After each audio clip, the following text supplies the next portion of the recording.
Holidays-nale, adu namma GT Holidays da. GT Holidays, South India's #1 travel brand. You know you are special when you're with GT Holidays. VCura Wellness, Advanced Scientific Slimming, no pain, no surgery. Any weight loss, innum smarter. Milky Mist Cow Ghee, taste the best. சில போலி போராளிகள் வந்து ஆனா ஊனானா வந்து போர்லாம் கொடுத்துருப்பாங்க. எங்கே இருக்காங்கன்னே தெரியல. அவங்களாம் ஒரு வாய்ஸ் கூட கொடுக்கல. அதை கேட்குறதுக்கு இந்த இடம் இல்லை, எந்த மூலையாக இருந்தாலும் கேட்கணும். உலகத்தில் எங்கே ஒருத்தனாக இருந்தாலும் தமிழுக்கு ஒரு பிரச்சனை கேட்கணும். அதுதான் தமிழ். ஏன்னா நம்மளாம் தமிழால் இணைஞ்சவங்க. அதுக்கு கௌசல்யா சங்கர் அவர்கள் வந்து எதிர்ப்பு தெரிவிக்கிறாங்க. அதை பேச தகுதியான ஆளா நீங்க? உங்களை பற்றிலாம் எனக்கு தெரியாது, நீங்கள் இதை பற்றி பேசுகிறீங்கன்ற மாதிரி சொல்லியிருந்தாங்க இல்லையா? அதெல்லாம் எப்படி இருந்துச்சு உங்களுக்கு? முதல்ல கேள்வி கேட்கறதுக்கு தகுதியான்ற யாரையுமே கேட்க தேவையே இல்லை. கேள்வி யார் வேணால் கேட்கலாம். பாலமேட்டு ஜல்லிக்கட்டில் நான் அடி வாங்கினது எனக்கு தெரியும். 12 நாள் படுக்க முடியாமல் கிடந்தது எனக்கு தெரியும். போலீஸ் ஓங்கி லத்தியால் அடித்தாங்க சிஸ்டர். இந்த முதுகில் அடி வாங்கினேன். அது என்னை சுற்றி இருந்த எல்லாருக்கும் தெரியும், உங்களுக்கு தெரியாது சிஸ்டர். போலி போராளிகள்னு சொன்னீங்க இல்லையா? அதை யாரை மென்ஷன் பண்ணி சொன்னீங்க? யாரெல்லாம் இதுக்கு முன்னாடி குரல் கொடுத்தாங்களோ அவங்க எல்லாரையும் தான் நான் சொல்லியிருக்கேன். இதே அண்ணன் என்னோட ரஞ்சித் அண்ணா வந்து எதுக்கெடுத்தாலும் முதல்ல குரல் கொடுப்பாரு, உரிமையாக பேசுவார், போய் உடனே பேசுவார். ஏன் பேசுகிறேன்? நான் ஒரு ட்விட்டரை பார்க்குறேன், ஒரு படத்தோட ப்ரொமோஷன் தான் இருந்தது. இப்போ பேசலைன்றதுக்காக அவங்களுக்கு அந்த வழி இல்லைன்னு நம்ம சொல்லக்கூடாது. யாருக்கு வழி இல்லை? இப்போ ரஞ்சித் அவர்களுக்கும் நீங்க சொன்ன போலி போராளிகளுக்கும் எல்லாருக்கும் அந்த வழி இருக்கும்ல. உங்களுக்கும் இருக்கும், எனக்கும் இருக்கும், இங்க இருக்க எல்லாருக்குமே இருக்கும். நீங்க ஏன் குரல் கொடுக்கல? கொடுத்திருந்தா என்ன வெளியே வந்திருக்கேன். இன்னும் சாமானிய மக்கள்லாம் இருக்காங்க, அவங்க வந்து ஏதோ ஒரு வேலை பார்த்துட்டு இருப்பாங்க. அவங்க பேசலன்றதுக்காக அவங்களுக்கு அந்த உணர்வு இல்லைன்னு நம்ம சொல்ல முடியாது. நான் மட்டும் ஒன்று கேள்வி கேட்கிறேன், நீங்க கட் பண்ணாம போடுங்க. இதே விஜய் விஸ்வா நேற்று இதை பேசலன்னா நீங்க கூட இன்டர்வியூ எடுத்துருப்பீங்களா? தலித் இஷ்யூலாம் பற்றி பேசுகிற ரஞ்சித் அவர்கள் ஏன் தமிழர்களுக்காக பேசலைன்ற மாதிரி பேசியிருந்தீங்க. அது குறிப்பாக ரஞ்சித் அவர்களை மட்டும் சொன்னீங்க. தலித்துனா என்ன? இப்போ கூட என் கூட வந்து ஒரு ஜென்சி கிட்ட வரப்ப கேட்டாங்க, தலித்துனா என்ன? சத்தியமாக கேட்டாங்க என்கிட்ட. ஏன்னா அவங்களுக்கு அதெல்லாம் தெரியாது. அப்படி ஒரு வார்த்தைகள் நம்ம அதிகமாக பிரபலப்படுத்தலை, உபயோகிக்கலன்றேன். இப்போ நீங்கள் மக்களுக்காக போராடுறீங்களா, ஜாதிக்காக போராடுறீங்களா? மக்களுக்காக தான் போராடுறோம். அப்போ ஏன் ஜாதி பேர் வருது? நீங்கள் தமிழ்நாட்டுக்காக பேசுங்க ரஞ்சித் தானே, தலித்துக்காக பேசாதீங்க. நாங்கள் எல்லாருமே ஒன்று தான். தயவுசெய்து இந்த வார்த்தையை மியூட் பண்ணிடுங்க. நீங்கள் அந்த வதந்தியை பற்றி என்னிடம் பேச விரும்புகிறீர்களா, நான் பேசியதை பற்றி பேச விரும்புகிறீர்களா? இப்போ நீங்கள் பேசின விஷயத்தை வதந்தியாக மாறுது இல்லையா? அதுக்கு நீங்கள் என்ன சொல்கிறீங்க? நீங்கள் வதந்திக்கு மரியாதை தருவீர்களா, உண்மைக்கு மரியாதை தருவீர்களா? நீங்கள் உங்களுக்கு ரெஸ்பான்சிபிலிட்டியா இல்லை மற்றவங்க பேசுறதுக்கு ரெஸ்பான்சிபிலிட்டியா? நீங்கள் நான் பேசின விஷயத்தை வச்சு மற்றவங்க தப்பாக பேசும்போது அதுக்கான விளக்கத்தை நான் கொடுக்கணும்ல. என் மேல் ஆணையாக, என் தொழில் மேல் ஆணையாக, எனது வாழ்க்கை மீது ஆணையாக, இந்த ஓட்டு இது வரைக்கும் நோட்டோக்கு மட்டும் தான் போன ஓட்டு.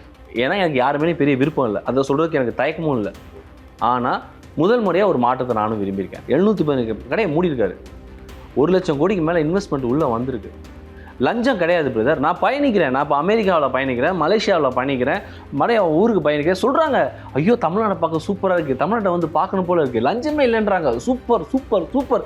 என்னைக்கு தாவேக அரசு வந்து, அதுவும் நம்ம மாண்புமிகு அண்ணன் ஜோசப் விஜய் அண்ணா வந்து பதவியேற்றாங்களோ, அன்னைக்கு நான் அந்த செக்ரட்டரியேட்டுக்குள்ளே போக ஆரம்பித்தேன். இன்னைக்கு வரைக்கும் என் கால் வந்து அங்கே போக முடியாமல் இருக்க முடியல. என் வீடு மாதிரி இருக்குது. எனக்கு அரசியலுக்கு வர ஐடியா இருக்கு. ஸோ வணக்கம். நேற்று உங்கள் படத்தோட ஆடியோ லான்ச்சில் ஒரு விஷயம் ஒன்று பேசியிருந்தீங்க, அது ரொம்ப வைரலாக போயிட்டுருக்கு இன்னைக்கு. குறிப்பாக பார்த்தீங்கன்னா ரஞ்சித் அவர்களை பற்றி பேசுங்க. தலித் பிரச்சனைக்காக போராடுறீங்க, ஏன் இந்த கர்நாடகா இஷ்யூவில் தமிழர்களை 3 பேரை சுட்டு கொண்டிருக்காங்க, அதை பற்றி ஏன் பேசலைன்ற மாதிரி கேட்டு, அப்புறம் போலி போராளிகள்லாம் எங்கே போனாங்கன்ற மாதிரி விஷயங்கள்லாம் பேசியிருந்தீங்க. அதுக்கு கௌசல்யா சங்கர் அவர்களும் எதிர்ப்பு தெரிவிச்சிருந்தாங்க. இதெல்லாம் எதனால் பேசுனீங்க? அந்த இடத்துல அதை பற்றி பேச வேண்டிய அவசியம் என்ன? ஃபஸ்ட்டு நான் வந்து எனக்கு இந்த மண்ணில் பிறந்திருக்கேன், இந்த மண்ணில் தான் நான் வாழ்ந்துட்டுருக்கேன், இங்கே தான் சாப்பிட்றேன். ஸோ எனக்கு தமிழ்ன்ற ஒரு உணவு இருக்குது. அதை கேட்குறதுக்கு இந்த இடம் இல்லை, எந்த மூலையாக இருந்தாலும் கேட்கணும். உலகத்தில் எங்கே ஒருத்தனாக இருந்தாலும் தமிழுக்கு ஒரு பிரச்சனை கேட்கணும். அதுதான் தமிழ். ஏன்னா நம்மளாம் தமிழால் இணைஞ்சவங்க. அதனால இந்த இடத்துல தான் கேட்கணுன்ற ஒரு விஷயம் இல்லை. ஸோ என்னை பொறுத்த வரைக்கும் என்னோடய உணவை நான் வெளிப்படுத்த தப்பு இல்லை. ஆனால் என் படத்தை பற்றின ப்ரொமோஷன்லாம் பேசிட்டு, நீங்கள் அந்த முழு வீடியோ பார்த்தீங்களான்னு தெரியல, என் படத்தோட டைரக்டரை பற்றி, படத்தை பற்றி எல்லாத்தையும் பேசி முடிச்சு தேங்க் பண்ணதுக்கு அப்புறம் நான் ஒரு வார்த்தை சொல்லிடுவேன். இந்த இடத்துல இதை பேசுமான்னு தெரியல, ஆனால் எனக்குள்ள உணர்வை நான் உங்களோட ஷேர் பண்ணணும். ஏன்னா எனக்கு ஒரு மேடை கிடைக்காது, அந்த மேடையை நான் ஷேர் பண்ணிக்கிறேன். இப்போ நீங்கள் ஸ்டேஜில் ஒரு விஷயம் பேசுகிறீங்க, அதுக்கு கௌசல்யா சங்கர் அவர்கள் வந்து எதிர்ப்பு தெரிவிக்கிறாங்க. அதை பேச தகுதியான ஆளா நீங்கள்? உங்களை பற்றிலாம் எனக்கு தெரியாது, நீங்கள் இதை பற்றி பேசுகிறீங்கன்ற மாதிரி சொல்லியிருந்தாங்க இல்லையா? அதெல்லாம் எப்படி இருந்துச்சு உங்களுக்கு? எனக்கு வந்து என்னென்னா, அந்த சகோதரி மேலே வந்து எனக்கு வந்து எப்பயுமே ஒரு சாஃப்ட் கார்னர் இருக்குது. ஏன்னா அவங்கள வந்து நான் மதிக்கிறேன். முதல்ல சமுதாயத்தில் வந்து இவ்வளோ பெரிய இதுக்கப்புறம் தன்னிறைவாக நின்று இன்னைக்கு அந்த தனி பெண்மணி அவங்க போராடி அவங்க ஒரு பெரிய விஷயத்தை சாதிச்சிருக்காங்க. ஸோ வந்து என்னுடைய நன்றிகள் அண்ட் மரியாதை கலந்த நன்றிகள் வந்து என்னோட சகோதரிக்கு. ஆனால் அவங்களோட புரிதல் மேலே எனக்கு ஒரு விஷயம் இருக்குது. முதல்ல கேள்வி கேட்கறதுக்கு தகுதியான்ற யாரையுமே கேட்க தேவையே இல்லை. கேள்வி யார் வேணால் கேட்கலாம்.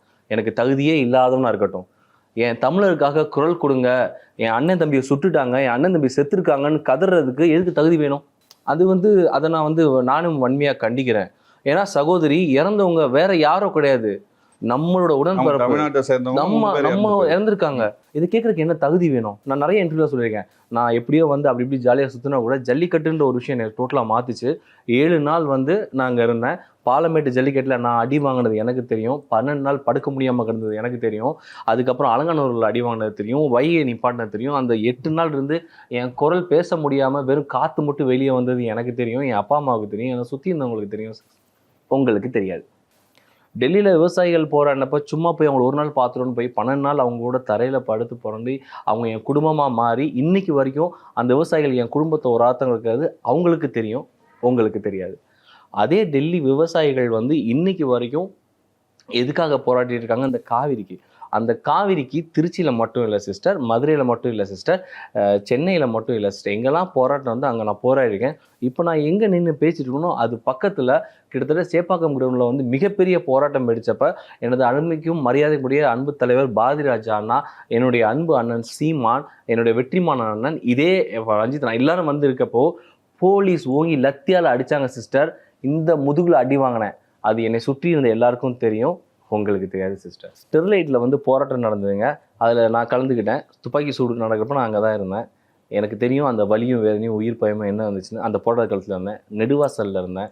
அது மட்டும் இல்லை, நம்ம ஹைட்ரோ கார்பனில் இருந்தேன், மீத்தேனில் இருந்தேன், மதுரையில் அழகு கோயிலில் போராட்டத்தில் இருந்தேன். என்ன சிஸ்டர், காவிரிக்கு போகிறானோ, தாமிரபரணிக்கு போகிறானோ, வைகைக்கு போகிறானோ சிஸ்டர், என்னை பார்த்து நீங்கள் இப்படி கேட்டது எனக்கு உண்மையிலே மனசுக்கு வந்து வலி இருக்குது. ஆனால் இன்னொன்று நான் சொல்லிக்கிறேன் சிஸ்டர், உங்களுடைய கேள்வி நியாயமானது. நான் இன்னும் தகுதியை வளர்த்துக்கணும். கண்டிப்பாக நான் தகுதியை வளர்த்துக்கிறேன் சிஸ்டர். இவ்வளோ போராட்டங்கள் பண்ண நீங்கள் சமூகத்தில் நடக்கக்கூடிய விஷயங்களுக்கெல்லாம் குரல் கொடுத்துருக்கீங்க, நிறைய பேருக்கு ஹெல்ப் பண்ணியிருக்கீங்க, இதெல்லாம் சரி. ஆனால் நீங்கள் இந்த போலி போராளிகள்னு சொன்னீங்க இல்லையா, அதை யாரை மென்ஷன் பண்ணி சொன்னீங்க? யாரெல்லாம் இதுக்கு முன்னாடி குரல் கொடுத்தாங்களோ அவங்க எல்லாரையும் தான் நான் சொல்லியிருக்கேன். போலி போராளிகள்லாம் நீங்கள் பார்த்துருப்பீங்க, நிறையா குரல் வந்தது. இதுக்கு முன்னாடி எதுக்கோ குரல் வந்தது. என்னோட தமிழர்கள், என்னோட சகோதரர்கள் வந்து கொண்டுறாங்க, 3 பேர் உயிர் இருந்திருக்காங்க, வாய்ஸே இல்லையே. கௌசல்யா சங்கர் அவர்களும் சில விஷயங்கள்லாம் போராட்டம் பண்ணியிருக்காங்க. அவங்க அதை பற்றிலாம் பேசக்கூடிய ஆட்கள் தான். ஆனால் அவங்க வந்து உங்களுக்கு எதிர்ப்பு தெரிவிக்கிறாங்க. பேசின விஷயங்கள் கரெக்டாக இருந்தாலுமே எதிர்ப்பு தெரிவிக்கிறாங்க. இன்னொரு விஷயம், போலி போராளிகள் யாரையும் சொல்லக்கூடாது இல்லையா? அது எவ்வளோ கஷ்டம். ஏன்னா நம்ம வீட்டை விட்டுட்டு நம்ம நாட்டுக்காக வந்து பேசுகிறோம், ஒரு இஷ்யூக்காக பேசுகிறோம். அப்போ வந்து மற்றவங்களை அப்படி போலி போராளிகள் சொல்லக்கூடாது இல்லை? கல்வி உரிமை பெருசா இல்லை நம்மளோட உயிர் பெருசா? ஒரு தமிழோட உயிர் போயிருக்குல்ல, அதுக்கு நீங்கள் பேச ரொம்ப சந்தோஷம். நான் வந்து ரெண்டையுமே நான் மதிக்கிறேன். கல்வி உரிமையும் பெருசானே, அது மாதிரி உயிரும் பெருசானே. இதுக்கு பேச நீங்கள் எதுக்கும் பேசிருக்கணும்ல. எத்தனை பேர் வாயை திறந்துருக்கீங்க? இதே அண்ணன் என்னோட ரஞ்சித் அண்ணா வந்து எதுக்கெடுத்தாலும் முதல்ல குரல் கொடுப்பாரு, உரிமையாக பேசுவார், போய் உடனே பேசுவார். ஏன் பேசுகிறேன்? நான் ஒரு ட்விட்டரை பார்க்குறேன், ஒரு படத்தோட ப்ரொமோஷன் தான் இருந்தது. இது இல்லையே, ஏன்? அதே தான் அவங்களும் கேட்டாங்க. கௌசல்யா சங்கர் அவர்கள் என்ன கேட்டாங்கன்னா, அவங்க போராடின விஷயங்களுக்கு நீங்கள் போராடி இருக்கீங்களா, அவங்க பேசின விஷயங்களுக்கு எல்லாரும் போராடினாங்களா, அப்போ இதுக்கு மட்டும் ஏன் கேட்குறீங்கன்னு கேட்குறாங்க. தன்னுடைய கணவரை இழந்தப்ப அந்த சகோதரி மாதிரி நாங்களும் துடிச்சோம். ஏன்னா எங்களுடைய உயிர் இழந்திருக்கோம், எங்களுக்கும் அது பாதிப்பு இருக்குது. ஏன்னா அவன் எங்களோட சகோதரி, வேற யாரோ கிடையாது. என்னோட சகோதரியுடைய கணவரோட உயிர் போயிருக்கு, ஒரு காதல் போயிருக்கு. அந்த வழி எங்களுக்கு இல்லாமல் இல்லை பிரதர். அதுக்காண்டி இன்னொரு உயிர் போயிருக்கு. இப்போ நாங்கள் ஏன் கேட்காம இருக்கோம்? பேசலன்றதுக்காக அவங்களுக்கு அந்த வழி இல்லை நம்ம சொல்லக்கூடாது. யாருக்கு வழி இல்லை? இப்போ ரஞ்சித் அவர்களுக்கும் நீங்க சொன்ன போலி போராளிகளுக்கும் எல்லாருக்கும் அந்த வழி இருக்கும்ல. உங்களுக்கும் இருக்கும், எனக்கு இருக்கும், இங்க இருக்க எல்லாருக்குமே இருக்கும். நீங்க ஏன் குரல் கொடுக்கல? கொடுத்திருந்தா என்ன வெளியே வந்திருக்கேன். இன்னும் ஒரு பக்கத்துல நம்ம சிஎம் வந்து இப்படி சொல்லியிருப்பாரா? என்னோட மாநில நான் பாத்துக்கிறேன், உங்க மாநில நீங்க பாத்துக்கணும்னு சொல்லுவாங்களா? இப்போதான் தண்ணி கொடுக்கலன்னு சொன்னாங்க, ஏதோ இயற்கையா பார்த்து தண்ணி கொடுத்துருச்சு. இப்போ அதுக்காண்டி நீங்க உயிரை எடுத்துட்டு நீங்க எங்க மாநிலத்தை நாங்க பாத்துக்கோன்னு சொன்னா இது என்ன பிரதர்? மாநில உரிமையா? எல்லா பிரச்சனையா? இது என்ன பிரதர்? பணமா இல்லை விருதா? உயிர் பிரதர்.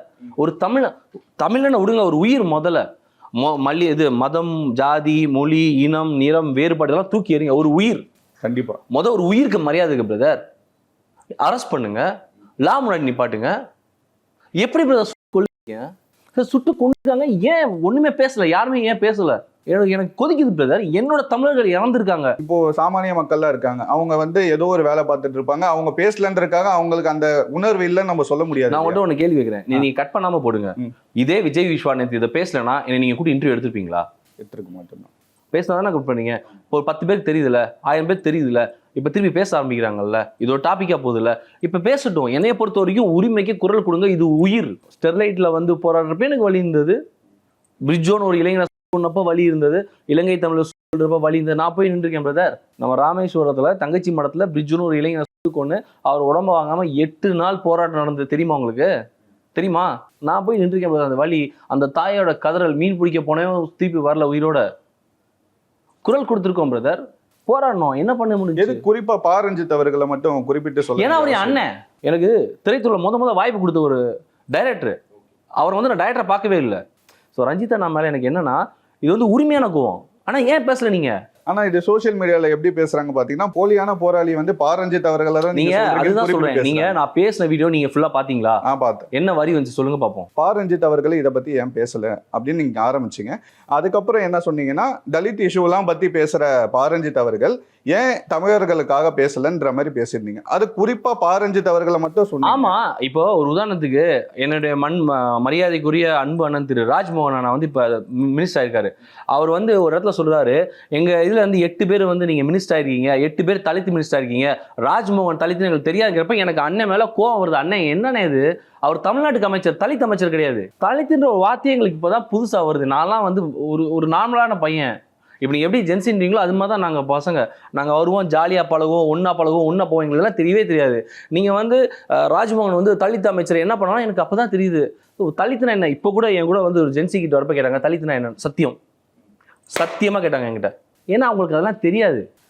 தமிழ்நாட்டுல இந்த இஷ்யூ தமிழ்நாட்டுல நான் கேட்கிறேன், உங்களுக்கு என்ன ஏஜ் இருக்குன்னு எனக்கு தெரியல. ஒரு 20-25 வருஷம் முன்னாடி தலித்ன்ற வார்த்தை இவ்வளவு ப்ராப்ளமா இருந்ததா? உண்மையா சொல்லுங்க. தலித்ன்ற வார்த்தை நான் கேட்கறது இல்ல நான் சொல்றதை கேளுங்க. தலித்ன்ற வார்த்தை இப்போ ஒரு 10-15 வருஷமா நம்ம எல்லாருமே பேசுறோம். ஆனா தலித்துக்கு பிரச்சனை இருக்கான்னு கேட்டீங்கன்னா எப்பவுமே இருக்கு. நான் சொல்றது வந்து என்னன்னா, அப்படி ஒரு வார்த்தைகள் நம்ம அதிகமா பிரபலப்படுத்தல, உபயோகிக்கலன்றேன். இப்போ ஒரு உதாரணத்துக்கு நான் என்ன சொல்ல வரேன்னு கேட்டீங்கன்னு வச்சுக்கோங்களேன். ஐயா அம்பேத்கர் ஐயா இருக்காரு. அம்பேத்கர் ஐயா அவர் வந்து சாதிக்காக போராடல, ஒடுக்கப்பட்ட மக்களோட முன்னேற்றத்துக்காக போராடினார். அவர் உண்மையான தலைவர். அப்ப நீங்க ஏன் ஜாதி, அவங்களாம் ஜாதி பார்த்து போல, ஏன் ஜாதிக்கு போராடுவேன், ஏன் ஜாதிக்கு போறான்னு பார்க்கலையே. இப்ப நீங்க மக்களுக்காக போராடுறீங்களா, ஜாதிக்காக போராடுறீங்களா? மக்களுக்காக தான் போராடு. அப்ப ஏன் ஜாதி பேர் வருது? நீட் பிரச்சனையில அவர் அதை வந்து அங்க பேசினாரு. அது கரெக்ட். அதே ரஞ்சித் அண்ணன் வந்து அனிதா போராடுறப்ப அமீர் அண்ணன் மைக்க பிடிக்க பேசுறப்ப நான் அங்க உட்காந்துருந்தேன். அனிதா இறந்துட்டா நியூஸ் பார்த்தோன்னே ஏவி மாசத்துல போய் நான் உட்காந்து என்னோட முகநூலோட இதெல்லாம் பாருங்க. ஏவி மாசம் போய் நான் உட்காந்து போராட ஆரம்பிச்சு போலீஸ் என்ன பிடிச்சி கூட்டு போனாங்க. ஓகேங்களா? எல்லாத்துக்குள்ளே உணவு இருக்கு பிரதர், அது நான் தப்புன்னு சொல்ல வரல. நான் கேட்கறது என்னன்னா, நீங்க தமிழ்நாட்டுக்காக பேசுங்க ரஞ்சித் அண்ணே, தலித்துக்காக பேசாதீங்க. நாங்க எல்லாருமே ஒண்ணுதான். தயவுசெய்து இந்த வார்த்தையை மியூட் பண்ணிருங்க. நான் எமோஷனல்ல பேசிட்டு இருக்கேன், இதனால என்ன ப்ராப்ளம்லாம் எனக்கு தெரியாது. நான் சொல்ல வர வார்த்தை என்னன்னா, எல்லாரும் சமம்னு நாங்க நம்புறோம், நாங்க அப்படிதான் வாழ்றோம், நாங்க அப்படிதான் இருக்கோம். இந்த ஜாதி இருக்கக்கூடாதுன்னு தான் எல்லாரும் பேசுறோம். அதனாலதான் அவங்களும் பேசுறாங்க. தலித்துக்கான பிரச்சனை இப்ப கவின் ஆணவ பத்தி பேசணும்னா, கவினை எதனால கொண்டாங்க? ஜாதிக்காக தான் கொண்டாங்க. அப்ப அதை பத்தி நம்ம பேசிதானே ஆகணும். அதை தான் அவங்களும் பேசுறாங்க. எல்லாம் தான் பேசணும் பிரதர். இப்ப நான் வந்து பாகுபாடு பிரிக்கல. முதல்ல ஒரு விஷயம் புரிஞ்சுக்கோங்க. நான் இதுக்காக பேசல, இதுக்காக பேசல. நான் வந்து தமிழருக்காக போராடுறேன், உரிமைக்காக போராடுறேன், கலாச்சாரத்துக்காக போராடுறேன், நாட்டுக்காக போராடுறேன். உங்களுக்கு நான் சொல்ல புரியுதா? எல்லாரும் அது மாதிரி இருங்கன்னு சொல்றேன். நீங்க சொல்றது எல்லாமே எனக்கு புரியுது பிரதர். நீங்க பேசுறது கரெக்ட், நம்ம பேசுறது எல்லாமே கரெக்ட். இந்த குறிப்பா நீங்க பா ரஞ்சித் அவர்களை சொன்னீங்க இல்லையா? இப்போ நீங்க சொன்ன மாதிரி நீங்க பல போராட்டங்களை கலந்துக்கும் போது சீமான் அவர்கள் கூட கலந்து போராட்டம் பண்ணியிருக்கீங்க, வேல்முருகன் அவர்கள் கூட போராட்டம் பண்ணியிருக்கீங்க. ஏன் குறிப்பா பொலிட்டீஷியன்ஸை யாரை பத்தியுமே பேசாம ரஞ்சித் அவர்களை பத்தி பேசுறதுதான். இப்ப ரஞ்சித் அவர்களை பத்தி பேசுறதுதான் இப்ப சோசியல் மீடியால நீங்களும் பார்த்திருப்பீங்க. போலி போராளி பா ரஞ்சித். நீங்கள் அந்த வதந்தியை பற்றி என்னிடம் பேச விரும்புகிறீர்களா, நான் பேசியதை பற்றி பேச விரும்புகிறீர்களா? இப்ப நீங்க பேசின விஷயத்த வதந்தியா மாறுது இல்லையா? அதுக்கு நீங்க என்ன சொல்றீங்க? நீங்கள் வதந்திக்கு மரியாதை தருவீர்களா, உண்மைக்கு மரியாதை தருவீர்களா? நீங்க உங்களுக்கு ரெஸ்பான்சிபிலிட்டியா இல்ல மத்தவங்க பேசுறதுக்கு ரெஸ்பான்சிபிலிட்டியா? நீங்க நான் பேசின விஷயத்த வச்சு மத்தவங்க தப்பா பேசும்போது அதுக்கான விளக்கத்தை நான் கொடுக்கணும்ல. கரெக்ட். நீங்க சொன்னது 100க்கு 100 கரெக்ட். இப்ப நான் பேசினேன்னா அதுக்கான விளக்கத்தை கொடுத்துட்டேன்னா, என்னுடைய விளக்கம் நம்மளோட தமிழக வந்து எல்லாரும் எல்லாற்றுக்கும் போராடுங்க, தனிப்பட்ட முறையில் போராடுங்க தான் என்னுடைய வாக்குவாதமா இருக்கு, என்னுடைய உரிமையா இருக்கு, என்னுடைய வாக்கா இருக்கு. இப்போ நீங்க பேசின விஷயத்த இப்போ பா ரஞ்சித் அவர்களை ஒரு பக்கம் போலி போராளின்ற மாதிரி சொன்ன மாதிரி கொண்டு போறாங்க. இன்னொரு விஷயம் என்ன பண்றாங்கன்னு பாத்தீங்கன்னா, படத்துக்காக ப்ரொமோஷனுக்காக இவர் இதை பேசுறாருன்னு சொல்றாங்க. சோசியல் மீடியால அப்படியும் போடுறாங்க. சரி, இப்போ நான் ஒரு விஷயம் உங்கள்கிட்ட சொல்ல வரேன். படத்துக்கான ப்ரொமோஷன் இது பண்ணணும்னா, இப்போ சமீபத்தில் அமெரிக்காவில் வந்து ஃபெட்னான்னு ஒரு நிகழ்வு நடந்தது. அந்த ஃபெட்னான்ற நிகழ்வில் அவங்களோட அனுமதியோட என் படத்தை நான் ப்ரொமோஷன் பண்ணேன். என் பாடல் ஒரு 5000 அமெரிக்க தமிழர்கள் முன்னாடி போச்சு.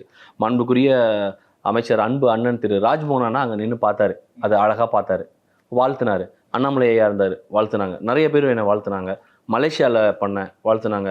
நேற்று நான் மதுரையில் வந்து ஒரு ஈவெண்ட் பண்ணேன், அதில் என் பாட்டை போட்டேன். ஓகேங்களா, எங்கே போனாலும் என் படத்தை நான் ப்ரொமோட் பண்ணியிருக்கேன். இது மூலமாக எனக்கு ப்ரொமோஷன் கிடைக்குன்னு யார் சொன்னா? இப்போ அப்படியெல்லாம் பேசும்போது நம்ம அந்த போஸ்ட்லாம் நீங்களும் பார்த்துருப்பீங்க, அது உங்களுக்கு எவ்வளவு கஷ்டமா இருக்கு? என்ன நம்ம ஒரு விஷயம் பேசுறோம், இதை மாற்றி வேற மாதிரி பேசுறாங்க. இதே நான் தான் இப்போ நீங்கள் சொல்றீங்கல்ல, இது தயவு செய்து போடுங்க. இதே நான் தான் என்னோட ஆடியோ லான்ச்சில் என்னால் முடிந்த அளவுக்கு விருச்சகாந்தன் ஒரு நடிகர் வந்து பிச்சை எடுத்து இறந்தான்னு கேள்விப்பட்டிருக்கீங்களா? அவருக்கு என்னால் முடிந்த சிறிய உதவியை ஸ்டேஜில் பண்ணேன். இதே நீங்கள் யூடியூப்ல தேடுங்க. இப்போ நான் எதை கேட்கணும்? நல்லது பண்ணாலும் திட்டுறீங்க, உரிமை கேட்டாலும் திட்டுறீங்க. நான் என்ன பண்ணணும்? எம்ஜிஆர் ஜெயலலிதா அவர்களுக்கு அப்புறம் முதல்வர் விஜய் அவர்கள் சினிமா துறையிலேருந்து வந்திருக்காரு. அவரோட ஆட்சி எப்படி இருக்குன்னு நினைக்கிறீங்க? ஏன்னா நிறைய மாற்றங்கள் வந்திருக்குன்ற மாதிரி நிறைய பேர்லாம் சொல்றாங்களே, நீங்க எப்படி பாக்குறீங்க? நமக்கு வந்து இன்னைக்கு சிஎம் ஆகலை. பேர அன்புக்குரிய எங்கள் வள்ளல் எம்ஜிஆர் ஐயா இருந்திருக்கிறாங்க, அம்மா இருந்திருக்கிறாங்க, கலைஞர் ஐயா இருந்திருக்கிறாரு, ஸ்டாலின் சார் இருந்திருக்கிறாரு. இவங்க எல்லாருமே அந்த வழித்தொடரில் வந்தவங்க தானே. இந்த விஷயத்துல என்னன்னா, நான் ஒரு விஷயத்த ஓப்பனாக சொல்றேன் பிரதர். இந்த மை கூட இன்னும் போல. என் மேல் ஆணையாக, என் தொழில் மேல் ஆணையாக, எனது வாழ்க்கை மீது ஆணையாக, இந்த ஓட்டு இது வரைக்கும் நோட்டோக்கு மட்டும் தான் போன ஓட்டு. நோட்டாக்கு மட்டும் இது வரைக்கும் நோட்டோக்கு மட்டும் தான் போன ஓட்டு. ஏன்னா எனக்கு யாருமே பெரிய விருப்பம் இல்லை, அதை சொல்றதுக்கு எனக்கு தயக்கமும் இல்லை. ஆனா முதல் முறையா ஒரு மாற்றத்தை நானும் விரும்பியிருக்கேன், அவ்வளவுதான். வேற எதுவும் நான் சொல்ல விரும்பல. ஓகேவா? அது என்னோட பயணத்தை எல்லாருமே விரும்பியிருக்காங்க. ஏன்? கண்டிப்பா ஒரு விஷயம் நடக்கணும், அது நடந்துட்டு இருக்கு. இப்போ வந்து முதல் விஷயம் 717 கடையை மூடிருக்காரு. யார் பண்ணா? 717 கடையை மூடிருக்காரு. 1 லட்சம் கோடிக்கு மேல இன்வெஸ்ட்மெண்ட் உள்ள வந்திருக்கு. லஞ்சம் கிடையாது பிரதர். நான் பயணிக்கிறேன், நான் இப்போ அமெரிக்காவில் பயணிக்கிறேன், மலேசியாவில் பயணிக்கிறேன், மறைய ஊருக்கு பயணிக்கிறேன். சொல்றாங்க, ஐயோ தமிழ்நாடு பார்க்க சூப்பராக இருக்கு, தமிழ்நாட்டை வந்து பார்க்கணும் போல இருக்கு, லஞ்சமே இல்லைன்றாங்க. Super super super. எனக்கு அப்படியே பெருமையா இருக்கு பிரதர், சத்தியமா சொல்றேன். இன்னொரு விஷயம், நான் படிப்பு மேல சத்தியமா சொல்றேங்க. என் வாழ்க்கையில இது வரைக்கும் நான் செக்ரட்டரிக்குள்ள நான் போனதும் கிடையாது, அந்த பக்கம் பார்த்ததும் கிடையாது. என்னைக்கு தாவேக அரசு வந்து, அதுவும் நம்ம அன்புமிகு அண்ணன் ஜோசப் விஜய் அண்ணா வந்து பதவியேற்றாங்களோ, அன்னைக்கு நான் அந்த செக்ரட்டரிக்குள்ள போக ஆரம்பிச்சேன். இன்னைக்கு வரைக்கும் என் கால் வந்து அங்க போக முடியாம இருக்க முடியல. என் வீடு மாதிரி இருக்கு எனக்கு. எங்க அன்பு அண்ணங்கள் எல்லாரும் சாமானிய மக்கள் எல்லாம் இப்ப போறேன். எனக்கு என்னோட வீடு மாதிரி இருக்காது. யாரை வேணா பார்க்கலாம், வாங்க போங்க பேசுங்க. ஒன்னே ஒண்ணு, உங்களிடம் நேர்மை இருந்தால், சுய லாபம் இல்லைன்னா, அடுத்தவங்களுக்காக நீங்க பேசினா நீங்க வாங்க. அரசியலுக்கு வர ஐடியா இருக்கா பிரதர்? சத்தியமா அது ஒரு பெரிய ஒரு பிடிக்காத ஒரு விஷயம். Really hate that. முதல் முறையா இந்த அரசு மூலமா எனக்கு அது மிகப்பெரிய நம்பிக்கை வந்திருக்கு. வாய்ப்பு இருந்தா கண்டிப்பா நான் அதில் கலந்துக்கணும்னு நான் விருப்பப்படுறேன். அதுல எந்த மாற்றமும் கிடையாது. ரொம்ப நன்றி பிரதர், நிறைய விஷயங்கள் ஷேர் பண்ணீங்க, ரொம்ப thanks. Holidays-nale, adu namma GT Holidays da. GT Holidays, South India's #1 travel brand. You know you are special when you're with GT Holidays. VQRA Wellness, Advanced Scientific Slimming. No pain, no surgery. Any weight loss, innum smarter. Milky Mist Cow Ghee. Taste the best.